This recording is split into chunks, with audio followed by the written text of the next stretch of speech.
England's first goal against Norway was surrounded by controversy, with many fans convinced the ball hit the Spidercam cable first. But FIFA says the evidence tells a completely different story. Just before Jude Bellingham scored the equalizer, Norway's goalkeeper launched the ball upfield. As it traveled through the air, many viewers believed it had clipped the Spidercam cable, changing its direction before it dropped perfectly to an England player. Erling Haaland and Norway's coaching staff immediately protested, urging the referee to stop play and consult VAR. But the officials let the goal stand. Then FIFA released its official explanation. According to FIFA, the ball never made contact with the Spidercam cable. They said the evidence came from the ball's internal sensor, which detected no impact while the ball was in flight. Miami Gardens. Extra time. A crowd already drained by 3 hours of heat and tension. And somewhere above the pitch, hanging on 4 steel cables, a broadcast camera that half a nation now insists changed the outcome of a World Cup quarterfinal. This is the story of Norway against England. A first-half goal that shouldn't have counted, according to one side. A second-half goal that definitely didn't count, according to the rulebook. A penalty given, then taken away. And a teenager turned superstar who scored twice, while his old international strike partner watched, hollowed out by heat and starved of service on the other end of the pitch. Welcome to Ball Archive.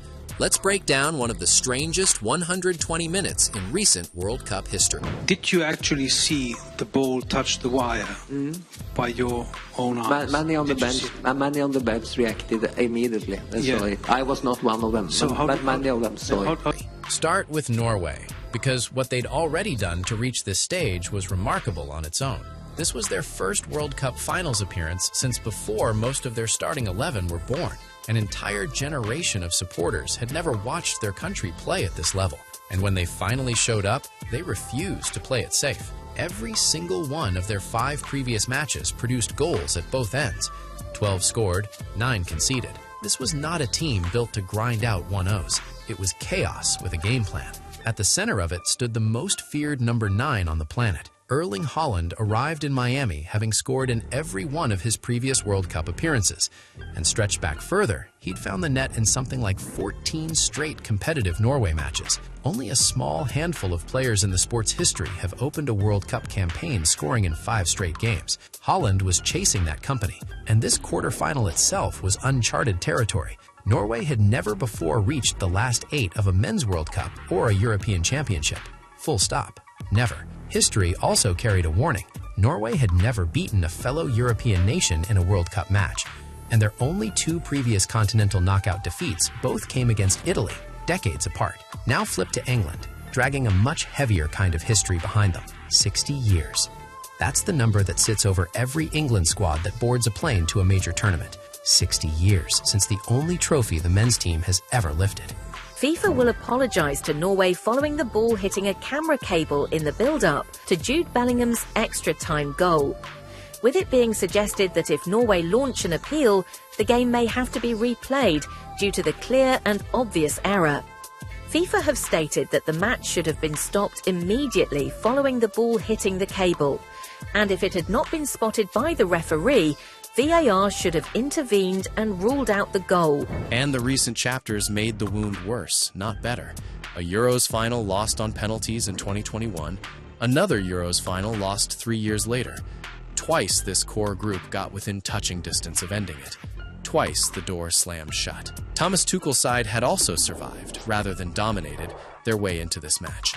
Grinding past Mexico 3-2 in a chaotic round of 16 tie at the Azteca that included a red card and 2 moments of magic from Jude Bellingham. Now they faced the tournament's most entertaining overachievers at the exact stage of the competition where England has historically fallen apart. 11 previous World Cup quarterfinals in their history, more than almost anyone else in the competition's history, and they'd only made it through 3 of them.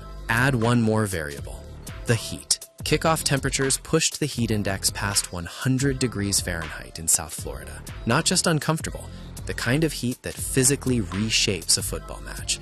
And this one more than most. Tuchel made 2 changes from the Mexico win. John Stones in for the suspended Jarell Quansah, Noni Madueke replacing his Arsenal teammate Bukayo Saka out wide. England lined up in a 4-2-3-1. Pickford in goal, a back 4 of Quansah, Stones, Gahey, and O'Reilly, Rice and Anderson screening in midfield, Madueke, Bellingham, and Gordon just behind captain Harry Kane. Norway went with a 4-3-3 under Ståle Solbakken. Nyland in goal, Ryerson, Heggem, Ayer, and Wolf-Muller across the back, Berg and Sonderberge holding, with Schelderup and Surloth either side of Haaland up top. England's tactical plan reportedly leaned on inside knowledge. Several of Haaland's Manchester City teammates had helped shape a strategy built around one idea. Don't try to beat Haaland in a duel, just cut him off before the ball ever reaches him. Defend the pass before the pass. For most of the match, it worked. But this game would end up decided, more than anything, by the players nobody was watching that closely. Jude Bellingham just sent Norway home with a goal that was never supposed to exist. Norway were ahead and dreaming until Nyland's goal kick clipped the TV cable hanging over the pitch. The rule is simple: dead ball, play stops. But referee Clement Turpin played on, and seconds later Bellingham leveled it. Norway erupted at the officials. Then it got crueler. They put the ball in England's net and VAR dragged it back for a push by Haaland. England started the brighter side, controlling the ball without truly threatening. Then, in the 36th minute, Norway landed the first real blow, and it was a genuine contender for goal of the tournament. Andreas Schelderup picked the ball up on the left in a position that had no business producing a shot, let alone a goal. He hit it anyway, a rocket that kissed the inside of the post on its way past Pickford. 1-0 Norway, and suddenly they were a single goal away from the biggest result in the country's football history. Minutes later, Norway nearly doubled it on the counter. A clean 2-on-1 with Haaland completely unmarked, screaming for the ball. The pass never came. Surloth held on to it. The chance died, and Haaland's frustration was written all over his face. Given everything that happened next, that single decision may end up haunting Norway more than any refereeing call. Because right at the end of first half stoppage time, everything got strange. Norwegian goalkeeper Ørjan Nyland launched a routine goal kick downfield. And as it dropped, it didn't fall the way a football normally falls. It seemed to change direction mid-air and drop almost straight down, right into the path of England's Elliot Anderson. Above the pitch at Miami Stadium hung the Spidercam, a broadcast camera suspended on 4 tension cables, gliding over the field to give TV audiences those sweeping overhead shots. Replay after replay showed Nyland's clearance passing right through the space where that cable sits. Anderson gathered the loose ball, drove forward, found Anthony Gordon, who slid a pass inside to Jude Bellingham. Bellingham did what Bellingham does, cut inside, beat his marker, and finished low into the corner. 1-1, seconds after Norway thought they'd secured a 2-goal cushion. The Norwegian bench erupted, not in celebration, but in fury. Players surrounded referee Clement Turpin. Staff pointed up at the cable. Solbakken reportedly went looking for the referee at halftime to make his case in person. Here's why it mattered so much. Under the laws of the game, if the ball strikes an object suspended over the field, that's outside interference. The referee is supposed to stop play and restart with a dropped ball. And per multiple reports, the incident was reviewable by VAR because it led directly to a goal. So why wasn't it overturned? What's the point of having VAR if you don't know how to really use it? How do you not, at the command center, sitting in front of your monitor, see that happen and not buzz into the referee's ear and tell him to stop the game? We have to look at this further.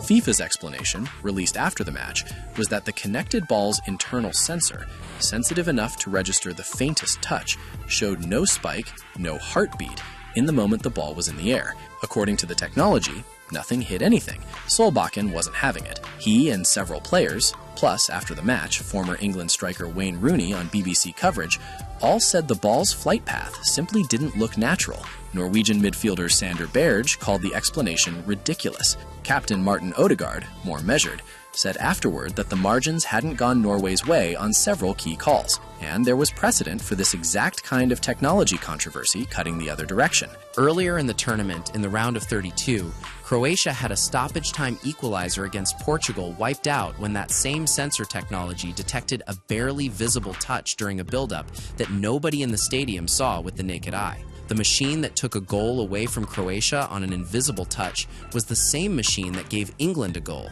despite what looked to almost everyone in the building like visible contact with the wire. Both calls stood. Both fan bases went home unconvinced. 1-1 at the break, a scoreline that, depending who you ask, either fairly reflected the run of play or robbed Norway of the lead they'd earned twice over. 10 minutes into the second half, Norway thought they'd done it again. A corner came in, and Torbjørn Heggem rose to head Norway back in front. The Norwegian end of the stadium exploded. 2-1, the dream alive. Except VAR was already reviewing something that happened moments earlier. Haaland, jockeying for position before the corner was taken, appeared to shove Elliot Anderson. Under a newly introduced IFAB regulation for this tournament, fouls committed in the moments immediately before a corner can now be retroactively punished. Served the to the monitor, ruled it a foul, chalked off the goal, and ordered the corner retaken. Norway's second goal of the night? Gone. Former Premier League referee Mark Clattenburg publicly backed the goal, saying the shove was clear and the new rule left the referee no real choice. Norway's players saw it differently. The frustration boiled down to a familiar complaint about big, physical strikers getting penalized for contact that usually goes unpunished in the opposite direction. To their credit, Norway didn't fold. If anything, they grew into the game, pushing England back, forcing saves, throwing fresh legs on in Antonio Nusa and Oscar Bob.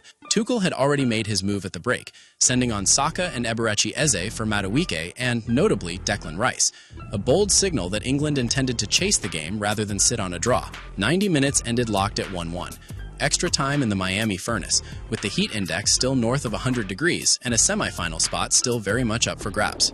England needed less than 3 minutes of extra time to find the breakthrough. Late substitute Morgan Rogers let fly from distance, a shot that most goalkeepers at this level save comfortably. Nyland got a hand to it but couldn't hold on, and the loose ball fell straight to the one player on the pitch guaranteed to be lurking in exactly that spot. Jude Bellingham smashed the rebound home. 2-1 England, 3 minutes into extra time. It was Bellingham's second goal of the night, and remarkably, his fourth in 2 matches. A striker's return produced from midfield. Minutes later, more controversy. Jed Spence drove into the box and appeared to be caught from behind. Turpin pointed to the spot, a penalty that could have sealed the match. VAR called him back to the monitor one more time. After review, the penalty was overturned. For the third major decision of the night, the video officials had the final word, and this time it broke in Norway's favor, keeping them alive. Norway threw everything they had left at the England goal. Mads Gehi produced a goal-saving block. Berg fired narrowly over, but in the 106th minute came the image that told you the story was ending. Erling Haaland walked off, replaced by Jorgen Strand Larsen. Solbakken later admitted the substitution probably should have come 10 minutes earlier. Haaland had picked up a dead leg, and combined with the heat, simply had nothing left to give. His final stat line for the night: 2 shot attempts, 1 on target. The most dangerous striker at this World Cup had been almost entirely shut out of the game. England had further chances to finish it, Saka forcing a brilliant save from Nyland, then Spence denied moments later in an equally good stop, but the scoreline held. Norway 1, England 2 after extra time. At the whistle, 2 former Borussia Dortmund teammates found each other on the pitch. Haaland and Bellingham embraced, one of them heading home, the other heading to a World Cup semifinal. Strip away the noise, and 3 things decided this game. 1, England found a way to switch Haaland off. Cutting off the supply line rather than trying to outmuscle him worked almost perfectly. Nearly every dangerous Norwegian moment in this match came from somewhere other than their own superstar. 2, the bench mismatch. Tuchel's substitutions were proactive and decisive. Saka, Eze, and Rogers all directly involved in reshaping the match. Solbakken's changes, by contrast, were largely forced by fitness and fatigue rather than tactics. In a World Cup extra time in Florida heat, that gap is often the whole ballgame. 3, the officiating. And here, reasonable people can disagree. The disallowed Heggem goal followed the letter of a brand new law, and a respected former referee backed it publicly. The overturned penalty arguably worked in Norway's favor. But the Spidercam incident remains genuinely unresolved. Replay footage, several players, and even outside pundits believed the ball's flight looked unnatural, while FIFA's own sensor data showed no contact at all. Neither explanation is fully satisfying, and it's the one call from this match that people will still be arguing about years from now. Would Norway have won the match outright without that goal? Impossible to say for certain. They'd have still needed to defend the lead for another 45-plus minutes against an England side that kept sending on fresh attackers. And Sørloth's decision not to square the ball to a wide-open Haaland in the first half cost Norway just as dearly as anything the officials did. For Norway, the tournament ends in heartbreak. But the story itself is historic. A first World Cup in a generation, a first-ever major tournament quarterfinal, and a squad young enough to be back and even more dangerous next time. For England, the reward is enormous, and the pressure is only building. A 4th World Cup semifinal in the nation's history awaits them in Atlanta, where Argentina, the defending champions, are already waiting.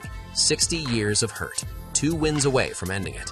Whether this England team is built for that moment or just building toward another heartbreak, we're about to find out. If you enjoyed this breakdown, subscribe to Ball Archive for more deep dives into the moments that decide major tournaments. See you in the next one.